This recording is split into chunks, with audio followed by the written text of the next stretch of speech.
அன்பான மீனராசி நேயர்களே, இந்த ஆண்டு கருணை உள்ளம் கொண்டவங்க நீங்கள் தான். யார் பசின்னு சொல்லி கேட்ட அதிக நட்புகள் உங்களை தேடி வரக்கூடிய ஆண்டு இந்த வருஷம் அதிகமாக இருக்குது. அப்போ இதனால் உங்களுக்கு ஃப்ரெண்ட்ஷிப்புக்கு நீங்கள் அதிகமாக முக்கியத்துவம் கொடுப்பீங்க. ஒரு நாளைக்கு ஒரு தடவையாவது உங்களுடைய ஃப்ரெண்டை ஃபோன் பண்ணி பேசும்போது தூக்கமே உங்களுக்கு வரும். அந்த அளவுக்கு உங்களுக்கு ஃப்ரெண்ட்ஷிப்பில் நீங்கள் முக்கியத்துவம். ஏன்னா உங்களுடைய கவலையில் நீங்கள் அப்படி தான் சொல்ல முடியும். அதனால் புதிய நண்பர்கள் அறிமுகமாவாங்க, புதிய உறவுகளும் அதிகமாகும். அப்போ புதிய உறவுகள்கிட்ட நீங்கள் கொஞ்சம் கணவன் மனைவி உங்களை சரியான ஒரு புரிதல் இல்லாமல் இருப்பீங்க. ஏன்னா 7ஆம் இடத்தை சனி பார்க்கறதுனால அவங்களுக்கு அதுக்கு மேலே பிரச்சனைகள் அதிகமாக இருக்கும். அப்போ 2 பேரும் மனம் விட்டு பேசக்கூடிய அமைப்புகள் குறைவாக இருக்கும். இதுவே உங்களுக்கு மிகப்பெரிய அளவில் மனசில் ஒரு கஷ்டத்தை கொடுக்கக்கூடிய ஆண்டாக இந்த ஆண்டு இருக்குது. உங்களால் முடிந்த அளவுக்கு இந்த ஆண்டு முழுவதுமே உங்களுடைய அன்னை தந்தையை உடல்நலத்தில் நீங்கள் ரொம்ப கவனமாக இருக்கணும். ஏன்னா அவங்க மூலமாக தான் நீங்கள் அதிகமான ஆதாயத்தை நீங்கள் அனுபவிக்க போகிறீங்க. அப்போ அந்த ஆதாயம் அதிகமாக கிடைக்கணும் அப்படின்னா அவங்களுடைய ஹெல்த்தை நீங்கள் கொஞ்சம் பார்த்துக்கணும். அப்படி இருக்கிறப்ப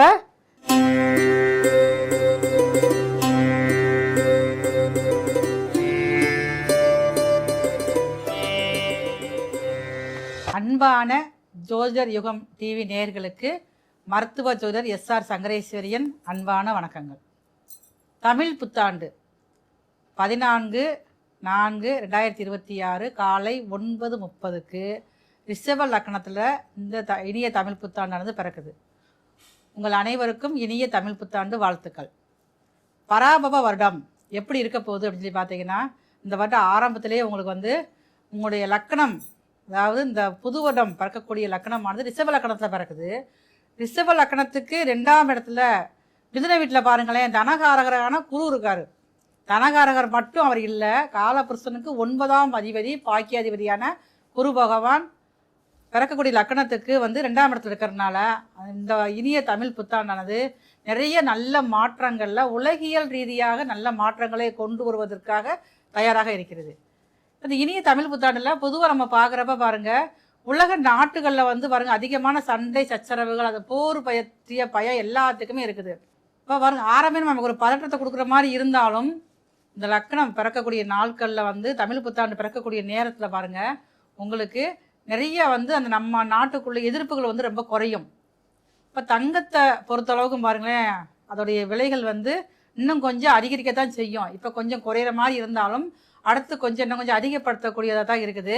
விவசாயிகளுக்கு நல்ல ஒரு நேரமாக இருக்கிறது.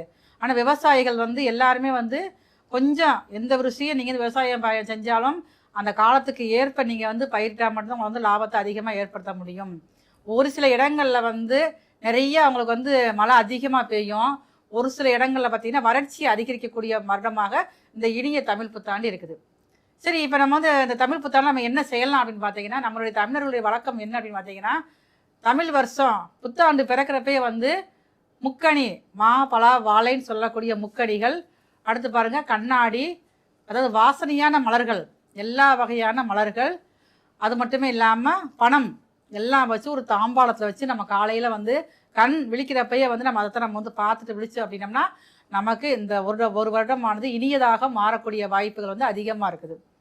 அன்றைக்கு நம்ம என்ன சமையல் பண்ணலாம் அப்படின்னு சொல்லி பார்த்தீங்கன்னா, அதாவது பச்சடி, இந்த மாங்காய் பச்சடியில் அறுசுவையான உணர்வுகள் இருக்குது.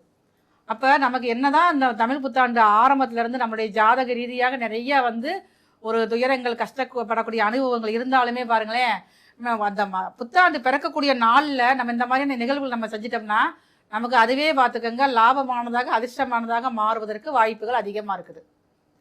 இப்போ ஒவ்வொருத்தருக்கும் ஒவ்வொரு ராசிக்கும் மேசம் முதல் மீன வரை ஒவ்வொரு ராசிக்கும் தமிழ் புத்தாண்டு என்ன நல்ல விஷயங்கள் கொடுக்க போகுது, இதில் நீங்கள் கவனமாக இருக்கணும். வீடு கட்டலாமா, இல்லை வீடு வாங்கலாமா, இடம் வாங்கலாமா, இருக்கிற இடத்த விற்கலாமா, வேலை மாற்றம் வருமா அப்படிங்கிற சந்தேகங்களை தீர்க்கிறதுக்காக ஒவ்வொரு ராசிக்கான பலன்கள் வர இருக்கிறது. அன்பான மீனராசி நேயர்களே, இந்த ஆண்டு கருணை உள்ளம் கொண்டவங்க நீங்கள் தான். யார் பசின்னு சொல்லி கேட்டாலுமே முதல்ல உங்கள் கை ஆண்களாக இருந்தீங்க அப்படின்னா சட்டப்பையில் தான் போகும். காசை எடுத்து ஒரு சாப்பாடு வாங்கி கொடுத்து பசியை முதல்ல அமர்த்துவீங்க. பெண்களாக இருந்தீங்க அப்படின்னா சாப்பாடு எடுத்து கொடுத்து சாப்பிட சொல்லி அழகு வாப்பீங்க. இது உங்கள் ராசிக்கு உரிய குணம். வீட்டுக்கு யார் வந்தாலும் முதல்ல கொண்டு தண்ணியை தான் நீங்கள் கொடுப்பீங்க. அப்போ கருணை உள்ளம் நிறைந்தவங்களுக்கு கடந்த ஆண்டுகள்லேருந்து ஒரே தாக்கம், மனசுக்குள்ளே ஒரு பெரிய பிரச்சனைகள், அடி மேல் அடி எல்லாமே இருந்துக்கிட்டே இருக்குது. அது ஏன் பார்த்தீங்கன்னா, உங்கள் ராசியிலேயே சனி இருக்கார், 12ஆம் இடத்துல ராகு வேறு இருக்கார், 10வது வரைக்கும் உங்கள் ராசிநாதனே போய் 4ல் உட்காந்துக்கிட்டார்.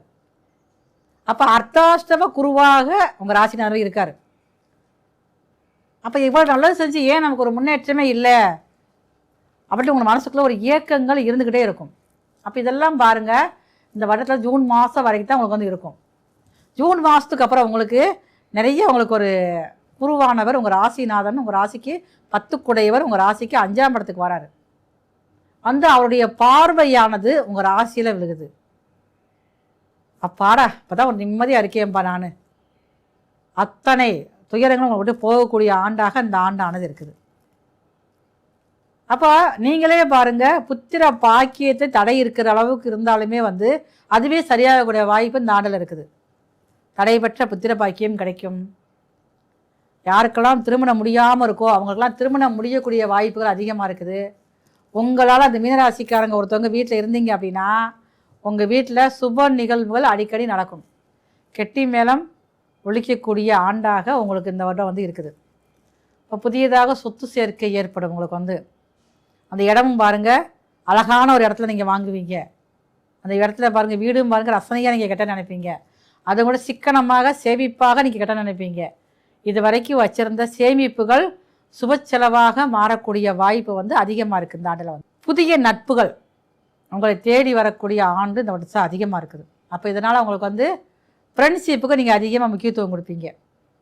ஒரு நாளைக்கு ஒரு தடவையாவது உங்களுடைய ஃப்ரெண்டை ஃபோன் பண்ணி பேசும்போது தூக்கமே உங்களுக்கு வரும்.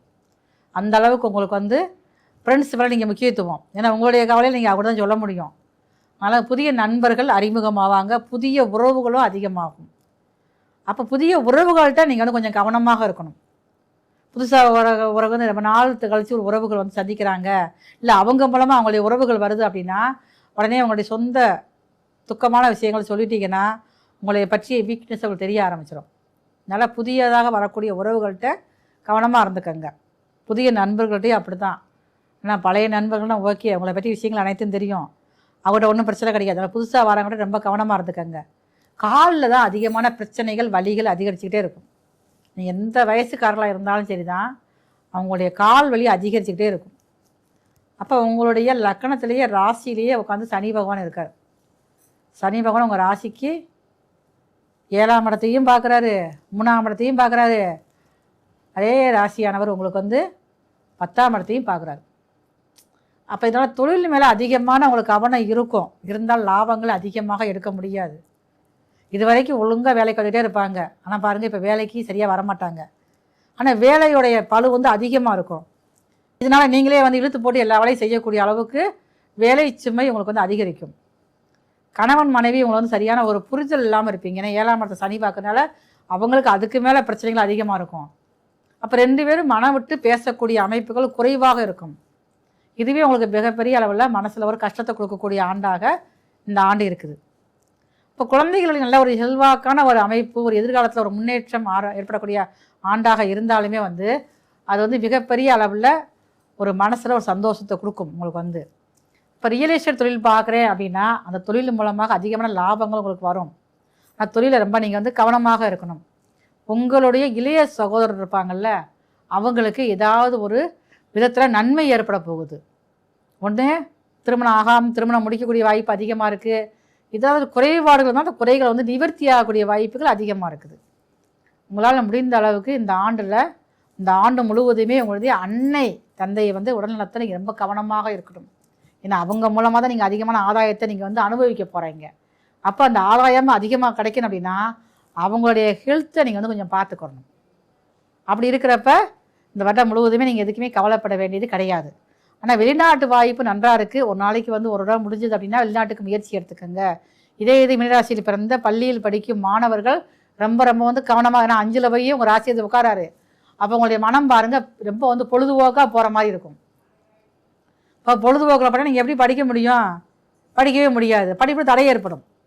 ஆனால் படிக்கிறங்கிற வெறி உங்களுக்கு இருக்கும். அந்த படிப்பில் தடை கொடுக்கக்கூடியதாக இருக்கனால ரொம்ப நீங்கள் வந்து கொஞ்சம் கவனமாக இருந்தால் மட்டும் உங்களால் வந்து பொழுதுபோக்கிலேருந்து நீண்டு படிக்க முடியும். உங்களால் முடிந்தவரை இந்த ஆண்டு முழுவதும் மாதத்திற்கு ஒரு முறையேனும் கும்பகோணம் அருகில் இருக்கக்கூடிய சுவாமிமலை முருகரை போய் தரிசித்து மட்டும் வாங்க. உங்களுக்கு வாழ்க்கையில் இருக்கிற பிரச்சனைகள் குறைஞ்சு நிம்மதி ஏற்படக்கூடிய ஆண்டாக இந்த வருடம் முழுவதும் இருக்கும். இதுவரைக்கும் நாம் பார்த்துக்கிட்டு எல்லாமே பாருங்களேன், 12 ராசிக்குமான இனிய தமிழ் புத்தாண்டின் பொது பலன்கள் மட்டும்தான். இதே இது பாருங்க, உங்களுடைய சுய சாதகப்படி உங்களுக்கு என்ன திசை நடக்கு, உங்களுக்கு என்ன மாதிரி நன்மைகள் நடக்க இருக்கிறது அப்படிங்கிற விஷயங்களை நீங்கள் தெரிஞ்சுக்கணும் அப்படின்னா கீழே உள்ள நம்பருக்கு நீங்கள் எனக்கு ஃபோன் பண்ணி நீங்கள் அப்பாயின்மெண்ட் வாங்கிட்டு நீங்கள் இந்த ஜாதகம் பார்க்கணுன்னா விருப்பப்பட்டீங்கன்னா தொடர்பு கொள்ளுங்கள். உங்களுக்குரிய அத்தனை விஷயங்களும் செஞ்சு தரப்படும். நல்ல ஒரு தீர்வானது உங்களுடைய ஜாதக ரீதியாக உங்களுக்கு ஏற்படக்கூடிய சந்தேகங்களுக்கு தீர்த்து வைக்கப்படும்.